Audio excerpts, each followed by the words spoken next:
We're here to talk about analytics, and it's a privilege and an honor to be here with you today. Just want to start with a little story. If I can make this thing work.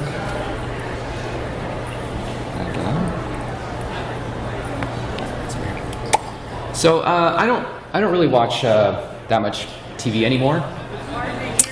I remarked that as of last year, mobile has really surpassed television in terms of time spent, which reflects my experience, but maybe my line might be a little bit flat. I haven't really had a cable connection for about a decade. Or what's going on is people are accessing media through multiple devices simultaneously. They're on their phone or playing a game while they're on TV. And overall media consumption is going up. These stats don't show those metrics deduped. So cumulatively, more screens, more multiple screens, all the time. Oh my goodness. This makes me think about a wonderful author named Scott McCloud. He wrote a book called Understanding Comics. And in it, he describes the gutter. The gutter is the space and the magic in between panels where everything happens, where the mystery is, where the mystery lives.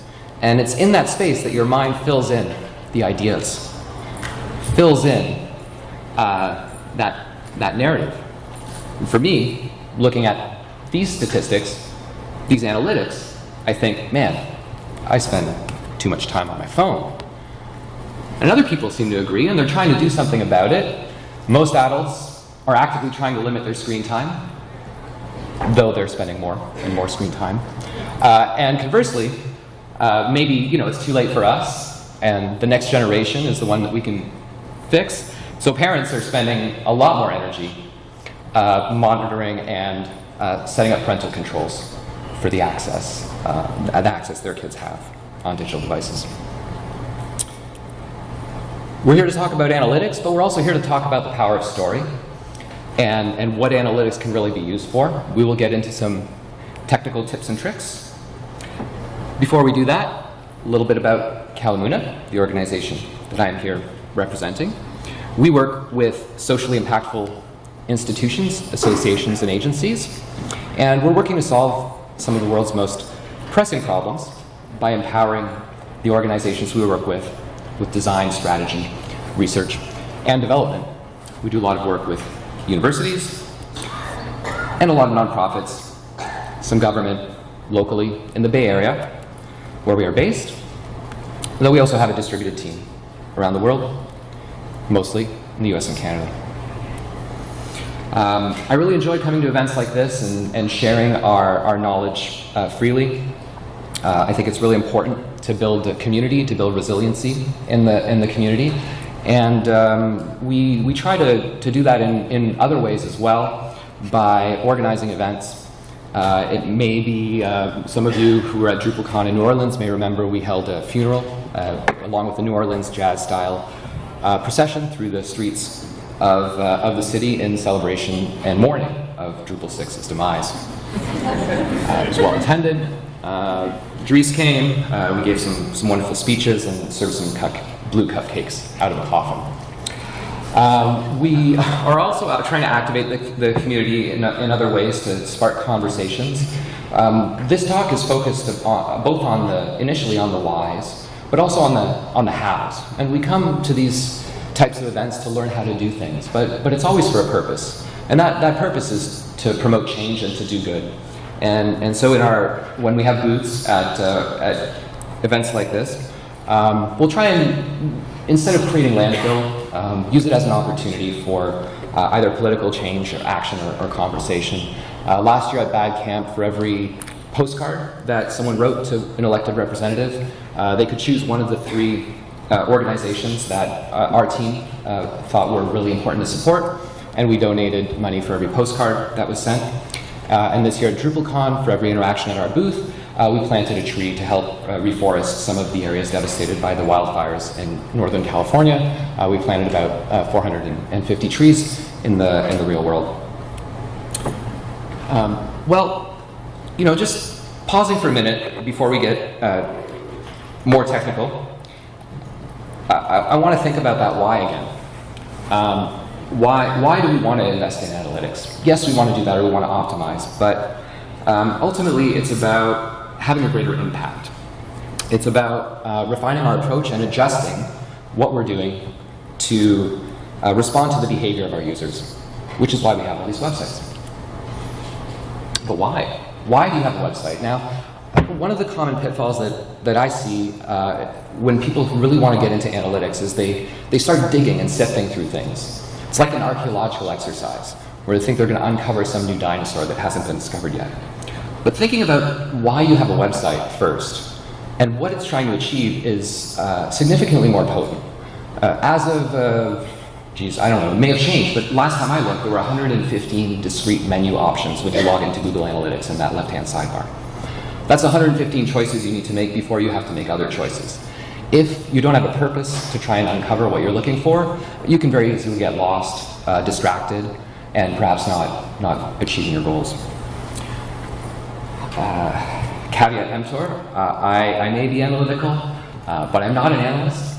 Our senior analyst, Vadim, is actually, we switched coasts, and he's giving the same talk at exactly this same time in Oakland, while I'm over here speaking with you. But a lot of what I'm going to be communicating to you is things that I've learned along the way, working with him and other members of our team, and I hope you get something out of it. So let's dive in. I will post my slides, so you'll have access to them. And also, at the end, there's a link to download a PDF.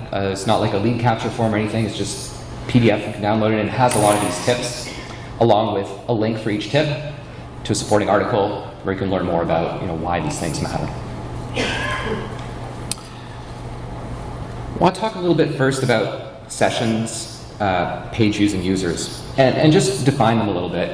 And bear with me, if you will. We'll use the metaphor of a shopping mall to create a little bit of equivalence. When you go to a mall, say the mall is your website,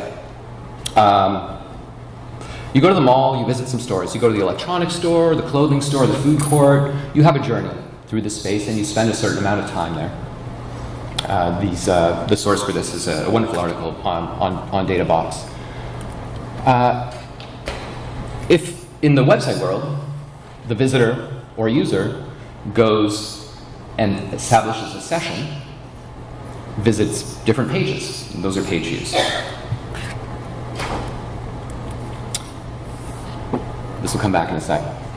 So a session, things I learned, 30 minutes, and then it's done. So a timer starts, if you open a tab, you walk away, your session's done, you come back, you navigate again, that's another session. And why is this important? Well, we want to think about how users are engaging on our website.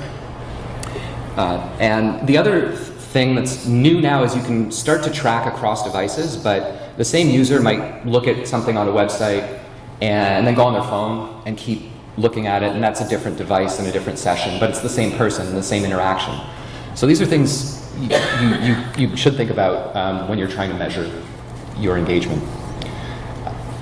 The really mind-blowing thing for me, though, was that Google Analytics has no way of measuring engagement on exit. Let's go back to the food court for a minute. So say I've gone to the mall, I've gone shopping, I've spent an hour shopping, and then I'm so hungry, I go to the shopping mall food court and I sit down for half an hour and I eat some food that's really bad for me. That lasts, and then I'm gone. Well, you can't track when someone leaves a website. So that last engagement, that last 30 minutes, it doesn't even count when you're looking at session duration. So maybe we should look at some other things. Not that sessions are all wrong, but important to note. Sessions might tell you about how long someone's been on a website, but they don't tell you what they were intending to do, why they were there, what they were trying to achieve. We have to infer that, but we can also measure that. And we use that, we measure that through the use of events. So events let us look at events in greater detail. And hopefully this will play. All right. So here's a website, one of our clients' websites. And it's a little hard to see, but in the slide deck, you'll be able to access the video a little bit more. And normal scrolling behavior is you scroll, you click things, that's a page view. Well, if someone is engaged with your site and they're scrolling more and more, like that's a valuable metric. So here we're tracking, they've gone down 25% of the page, 50% of the page, they're engaging.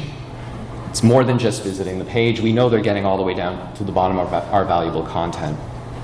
That's an event. Oh, what have they done? They've clicked a phone number. And you can see that's tracking an event as well, which is labeled telephone link clicked, and we have the actual phone number. Now analytics will record that. We can see all the phone numbers that have been clicked in what proportion. Newsletters, specific buttons, specific actions, those points of conversion that you're looking to be able to track and monitor specifically need to be called out. Your social metrics, and those specific clicks. We'll get into how you can hook all that stuff up.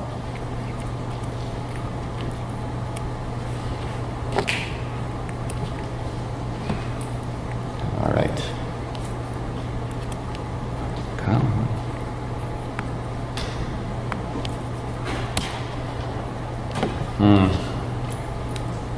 Fantastic.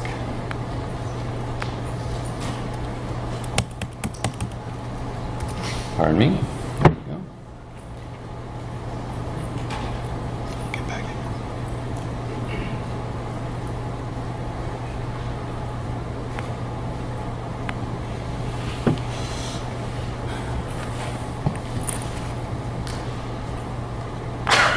All right. This will work. Yay. Okay, so that's events. What do you do with those events? Well, those events can be used in combination with goals to measure your success.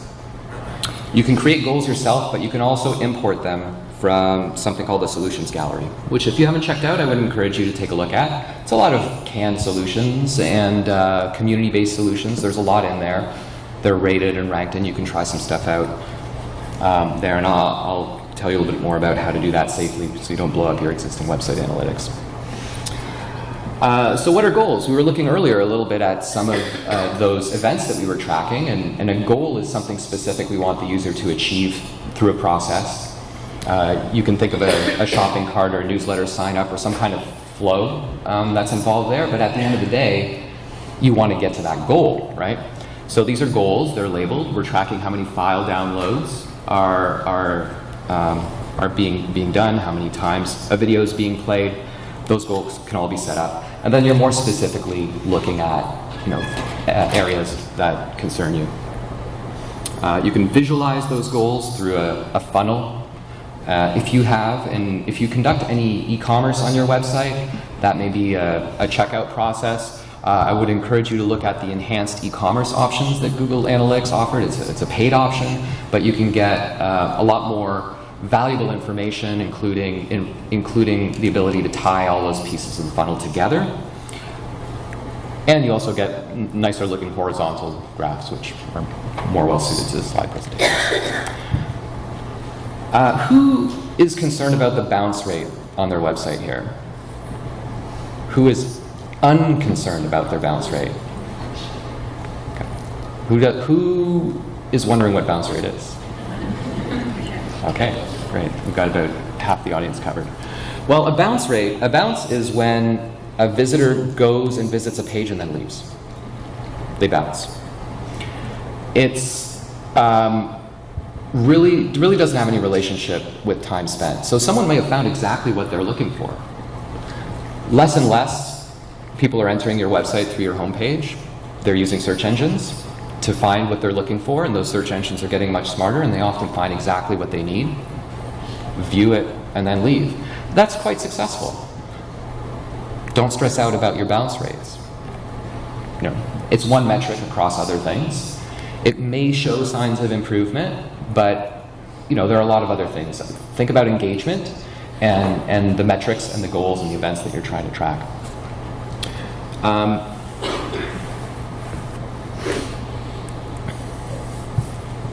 Talk a little bit about data and collections and how to set up your analytics. Analytics has got this kind of hierarchy of information.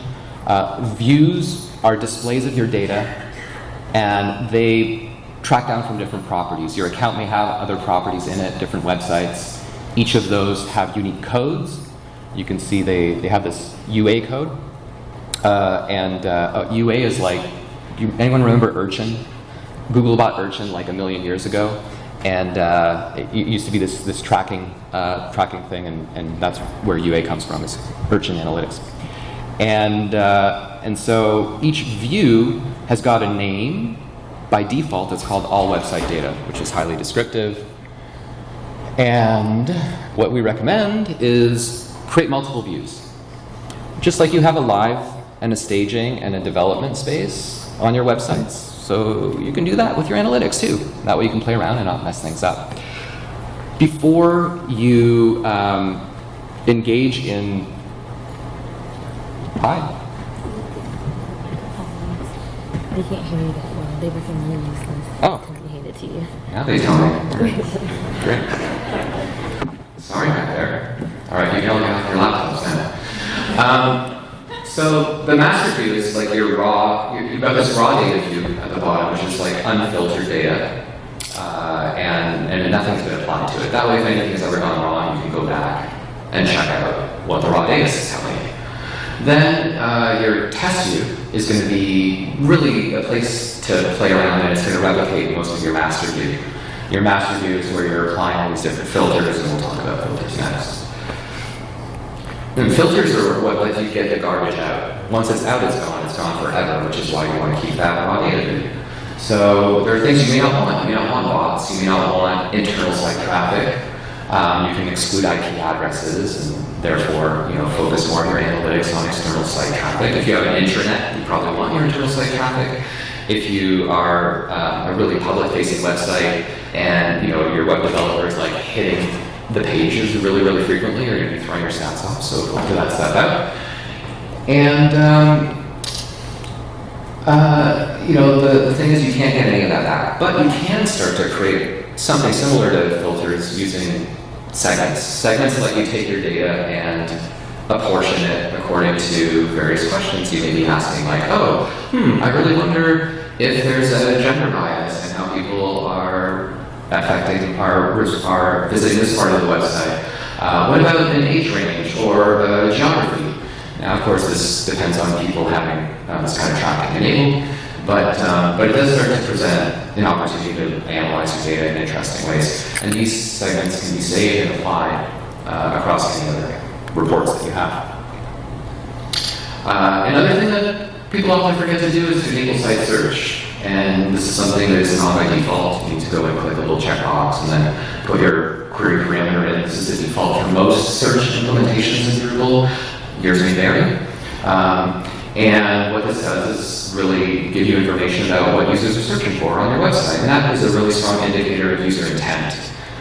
When someone's looking for something, they're telling you exactly what they want. You don't really need to guess about it. That's very useful information. Back to the notion of intent again. Say you're doing a lot of outreach.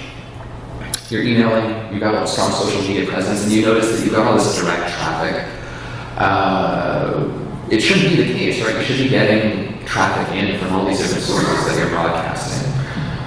How do we know? Well, we need to track that information specifically, and we use UTM parameters to do that. UTM parameters, you may be familiar with them. They're like these long strings that follow a URL. It's question mark, ampersands, and different parameters in there. It's broken down into a few different areas. One, you want to know like where people are coming from. You want to know how they got there, and you generally want to understand why they're getting there. There's a hierarchy to UTM parameters. Terms are the lowest end of the spectrum, and they're optional. The last two are really optional. terms are really for AdWords. And your campaign is really the top level. So say you've got a fundraiser, and then you're going to be publishing information about it on a landing page, and you know, you've got different places that are going to come from internally and external sources, and you want to know like how people are getting to your website. Well, you can set all these UTM parameters up, but the thing is, you kind of have to handcraft them to a certain extent. You need a strategy, and you need to be consistent with that strategy. A few tips when you're creating these strategies. One, find a way with you and your peers to keep track of all of these UTMs. You don't want people creating new ones when some already exist, and you don't want them to be inconsistent. Someone writes email, e-mail. Someone writes email, capital E, lowercase e. These things are case sensitive. You'll be segmenting your traffic unnecessarily. And there's ways of, you know, regrouping that after, but it's a real hassle. You can use a Google Sheet. There are lots of templates that you can download that will provide generators. There's also a service called UTM.io, which has a little browser extension that facilitates the creation of those parameters. And then, you know, don't use spaces. They'll end up getting weird character encoded. And don't create UTMs. If you have any AdWords, those will all get recorded automatically. Last, if you've got a lot of social channels, just call them social instead of breaking them down into each individual social channel as their group. This is a convention that email uses. It's a little bit more clear. There will be more social channels in the future, and some of them will go away, so you'll maintain more consistency. Search Console is pretty cool. It used to be called Webmaster Tools. Now it's called Search Console. It's really quick to hook up. And if you connect it to your Google Analytics account, you can get information about that first leg of the journey before individuals or users get to your website. What did they search for when they typed the parameters in Google? You just know what happens normally when they reach your website. You can hook this up, and then that starts to connect all those pieces together. You can run other reports, and it's pretty cool. It'll keep up to 16 months of data, and the data's it's a little stale. Like, you got a delay of about 48 hours till it starts coming in, so it's not like a real-time thing, but it's quite useful in analyzing what people are searching for and how they're getting to your website. Who uses Google Tag Manager on their website currently? Oh, awesome. I love you guys. It's amazing. Good for you. For those of you that don't, please consider it. It will make your lives easier and the lives of your marketing team. It will empower them. What is Google Tag Manager? Well, it lets you manage tags. We'll talk about tags in a second. We'll talk about management in a second. These are some of the services that connect to Google Tag Manager. There's a Drupal module. It's easy. You install it. It's a couple of fields, and you're good to go. Instead of installing all these different scripts on your website, which really slow things down, you can manage them in one place with a single call. Instead of those calls being made concurrently, you can get asynchronous connections, which improves the speed of your website, and also increases your ability to try things out. You can turn on some other little service, and you can do that without pushing code all the way up to production. You log into Google Tag Manager, you enable that service, configure it, it's all managed in one place. It's fantastic. You can also do some of this cool stuff that we were showing earlier for tracking it. How do you track these events, right? How do you set up, how do you tell Google Analytics that your button that says sign up for this newsletter, like what that means? It doesn't know. You have to be explicit about it. Google Tag Manager gives you a little user interface where you can use CSS selectors or DOM elements in order to specify what those are and label them and tell it what to track when certain behaviors happen. Now you can write all this in JavaScript using what's called a data layer, but this gives you a really easy way. It's a little bit less performant, but it's a really easy way to empower marketers and others to be actively tracking and adjusting these things.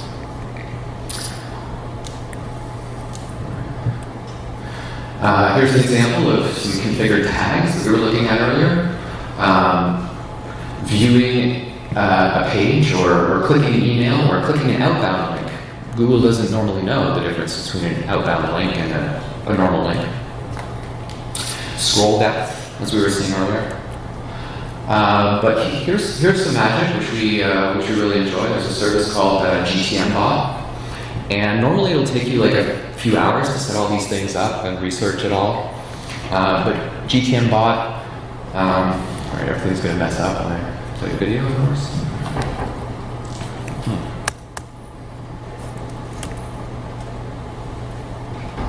Great. I thought that was my cursor for a second, and it's not. It's the cursor in the video. I was wondering why it wasn't moving. All right. Cool. All right. This is just atmospherics to give you the point, to help you understand the point. But it's got a little wizard, and you can go in and it labels and explains all these different things for you pretty clearly. And there we go. So, you know, what do you want to do? I want to know how many people have clicked outbound links. You just turn these things on, and you connect your Google Tag Manager account to it, your container, and then it's going to go and populate all of that with the events that you need to track. It's pretty magical. It'll save you hours, particularly if you have a lot of websites. That is a really useful feature. All right. Yes. Testing is important. There's this tag assistant thing that Google provides. It's not so great. It's okay, you know, it'll tell you some stuff, but we recommend this other one called Data Slayer. It will give you some of those metrics that we saw earlier, clicking on the page real time as you're taking those actions and show you what's firing. And there's some stuff you can configure for it. It's pretty cool. You want to know what's working before it hits analysts. Let's talk a little bit about what's beyond the world of Google Analytics. You may have privacy concerns, and I do. I think we all do. We make some concessions. But maybe have certain requirements. You could investigate another utility. Matimo used to be called Piwik. It's open source. You can host it on your own servers, and it will perform a lot of the same functionality that Google Analytics does, and the notions are the same. A lot of what I've shown you still applies. Adobe also, they bought Omniture a little while back. Now it's called Adobe Analytics. Again, similar platform, similar concepts. Google Data Studio is, I love it to Google Data Studio. Does anyone use Google Data Studio? Yes? Good for you, man. You guys are rocking. It's like Analytics meets PowerPoint. You can create these live data dashboards. These are really powerful for decision makers to be able to get access to the information that's going to help them make decisions. Sending people to, you can save dashboards in Analytics and you can visit them, but it's all really quite confusing. You can email PDFs, but then they're static. So this live data is, you have one report and it'll always be up to date. It's fantastic. You can customize it. You can add information, labels, explanatory text, really get it narrowing in on the most important information. This is one we did for a client of ours, and they are really, you know, this brought to light how important, what the value of individuals coming to the website was. Like it's like $1 per session, really. I mean, that's pretty potent when you start to think about how many users are coming to your site and what the value of your website is. It transforms that conversation into an investment and less of an expense. Right? It's like, oh, how much do we need to spend on this website? Right? We want to be partners in this journey, and I think this is a really great and transformative way of helping to get on that same page. They provide interactivity, so you can dynamically filter those reports. Here's some extremely binary filters, but in this case, it's pulling results from polling in the last election. And this data isn't even coming out of Analytics. You can use Google Data Studio to connect spreadsheets to other data sources and tell really powerful stories in a more unified way. You can have some fun with it. Here's one someone made up about why M. Night Shyamalan's career was tanking, correlating revenue, box office revenue over time. And these are some of the connectors that you can plug into Data Studio. These are the native ones. Again, you can see Google Sheets. Ads does support MySQL as well. So you can connect it to your Drupal database if you want and do some limited stuff there. And there's a growing ecosystem of third-party connectors that will let you pull in data from all your social media sources, so you can get one dashboard that has a whole bunch of information about different channels, but also different websites. You may have a division that's got like 5 or 6 websites. Putting all of that like side by side to see how your websites are performing against one another, you're really powerful. But Google is not the be-all and end-all of these solutions. There are others out there. Power BI is a Microsoft-based system.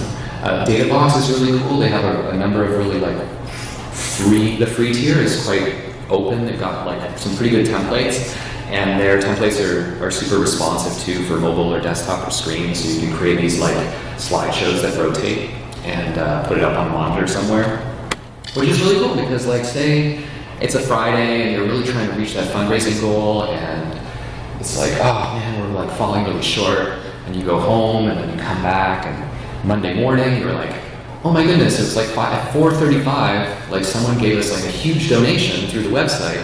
We didn't even see it because no one is like checking it minute by minute. But a dashboard can give you that real-time information, help increase the morale of your team, and you go away celebrating, easing into the weekend, coming back feeling on top of things. Tableau is another solution that you can use. They have some really good licensing for nonprofits in particular. It's much more robust than Google Data Studio. Let me expose you to a few more tools. This is Hotjar. Anyone use Hotjar? Yes, pretty cool. So Hotjar is a free tier as well. It'll let you track up to 1,000 interactions. And it will generate these kinds of click, move, and scroll heat maps. Scrolling, this is really typical, like most of the time people look at the top and they don't get all the way to the bottom. This is a heat map for a site that we did, we redid before we redid it for the American Foundation for the Blind. And you can see that the movement in the middle is really pronounced. There's a lot of hovering, more than we would normally see in websites. They're trying to, it's just part of the pattern of behavior as people are trying to read and activate the page, and the clicks on the left. And they give you these nice little reports too that you can click through, and you can see for individual sessions how people are. I mean, it's a bit stocky, you gotta think about it. But it'll show you. Here's an example web page. It's not ours. Of people like scrolling and like where they're actually clicking and what's happening. It's like a screen recording that shows you their interaction. So you can see where your design might be falling down, where people are inadvertently clicking. There's also a little plugin that Google has called Page Analytics. It's interesting. It gives you an overlay on top of your website that covers all the links on your page and heat maps them to show you the extent that people are clicking through on them. This was a really powerful example for this particular web page. They have this button called Make a GIF. No one's clicking on it. So maybe we should design it to look like a button. I don't know. That's a thought. Analytics don't always have to come out of Google either. There are ways of visualizing your data. You can get creative about it. I spoke earlier about the archaeology of data, but there's an argument for it. We got all this patient data from a clinical practice, and I was really curious to know where they were all located. This is for a university and a research institute. And so I mapped it. I used a map box and a little script to reverse encode the locations, and we mapped it and made some clusters.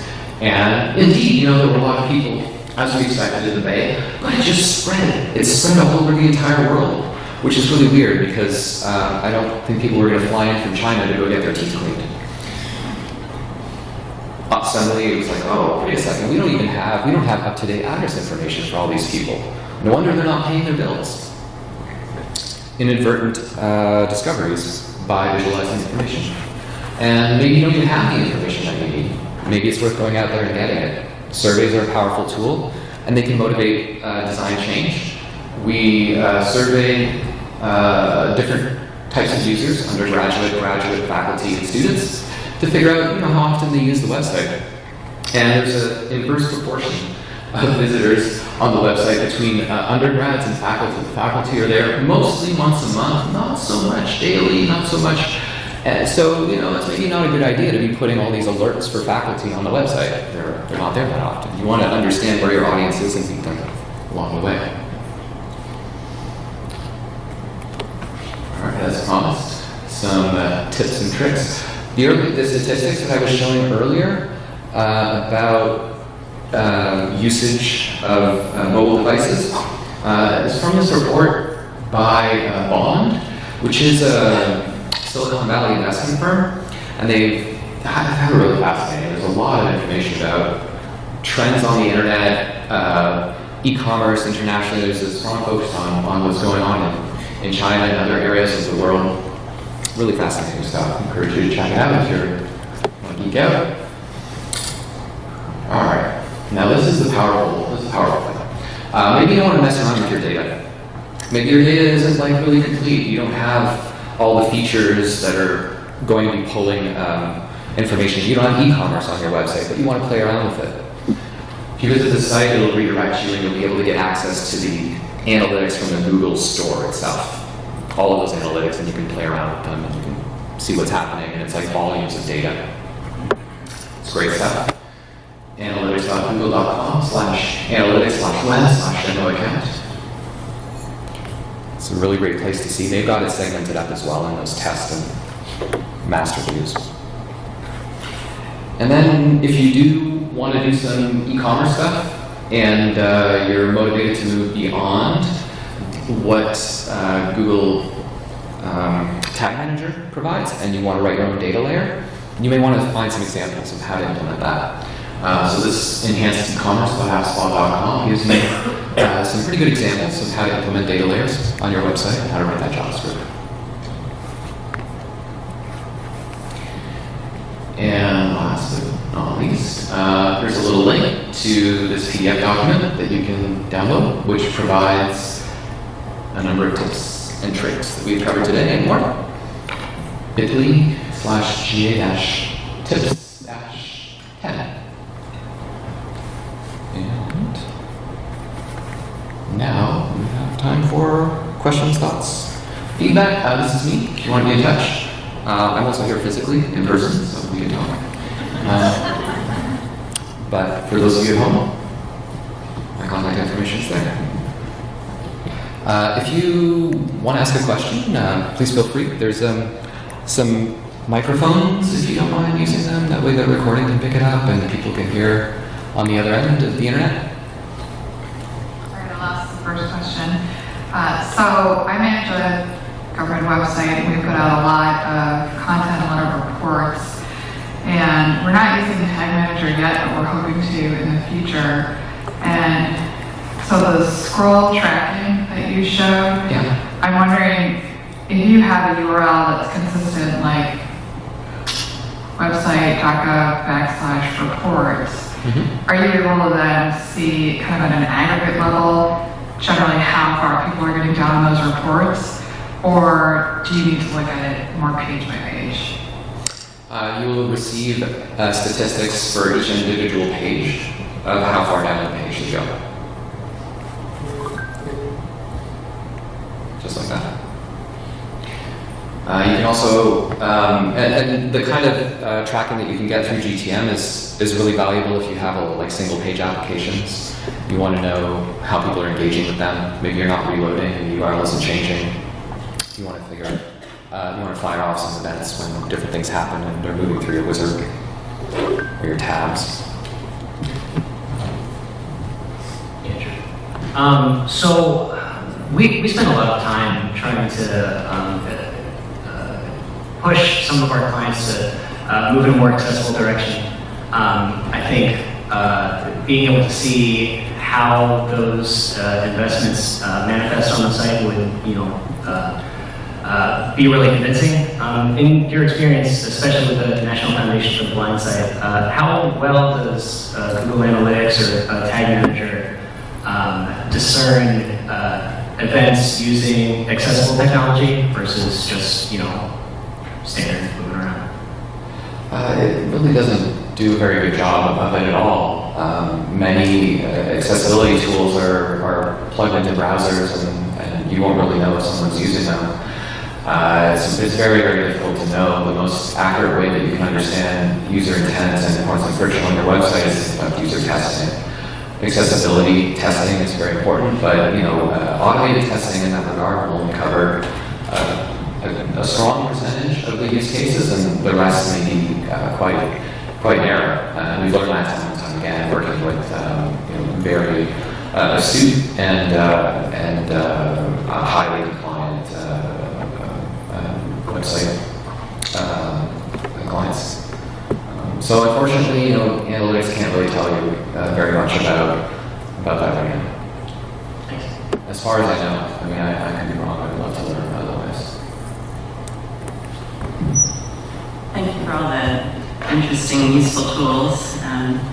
I've got an idea that I would like to investigate the content pages on my site rather than any navigational pages, and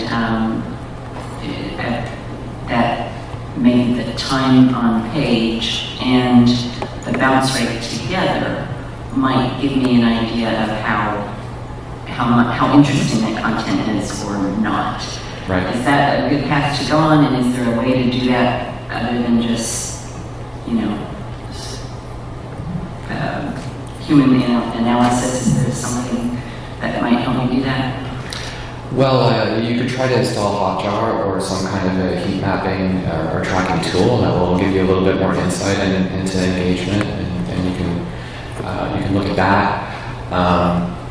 What was the nature of the content on the page? So I manage a platform for 60 government websites in the state of North Carolina, and we're trying to provide services to the various agencies to help them understand their content. So I'm sort of up here, I'm not very close to the content itself, but yeah, probably. So the goal is for them to take some form of action. Ultimately, you want them to do something.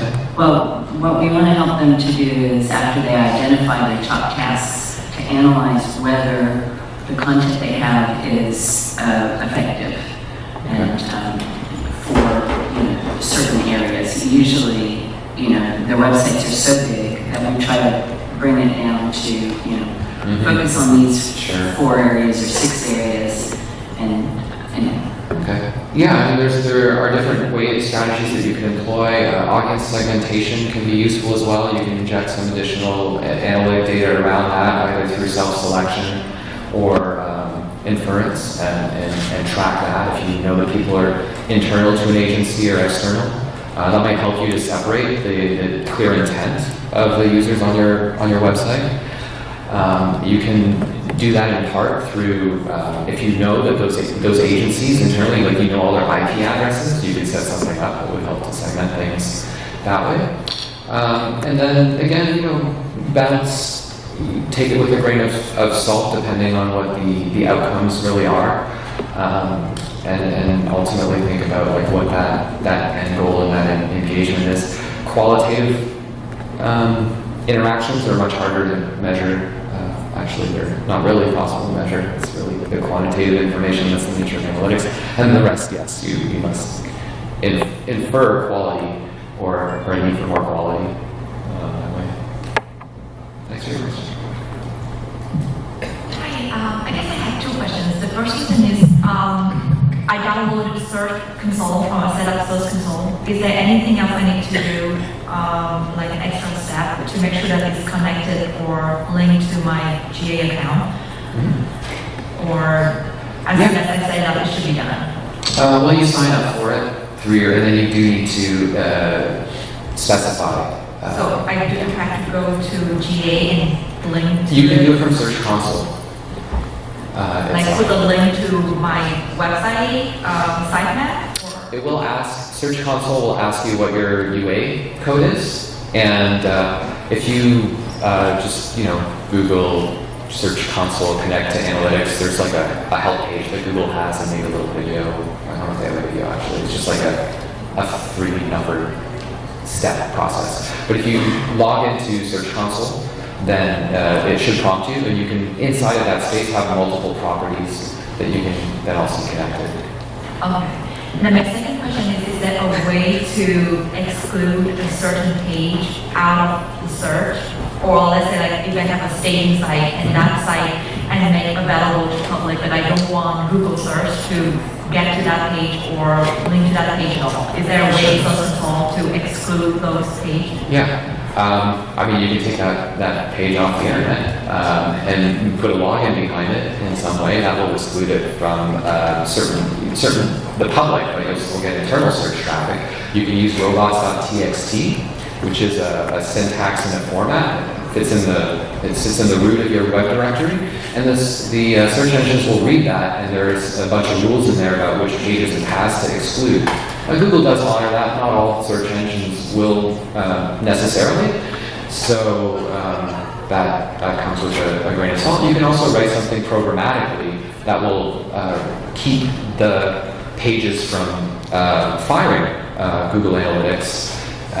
The Google Analytics module will allow you to do that inside of Drupal itself. And Google Tag Manager likely has something similar. I've done it in there before, but there's I'm sure, a way to do it.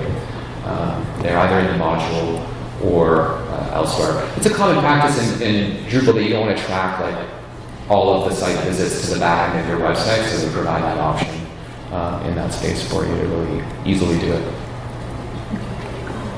Hey, welcome. We have a couple more minutes if anyone has questions. Or thoughts? Okay. Well, I'm here all day, and all night, and tomorrow, and then I'm home. Enjoy the rest of the day, and thank you very much for coming.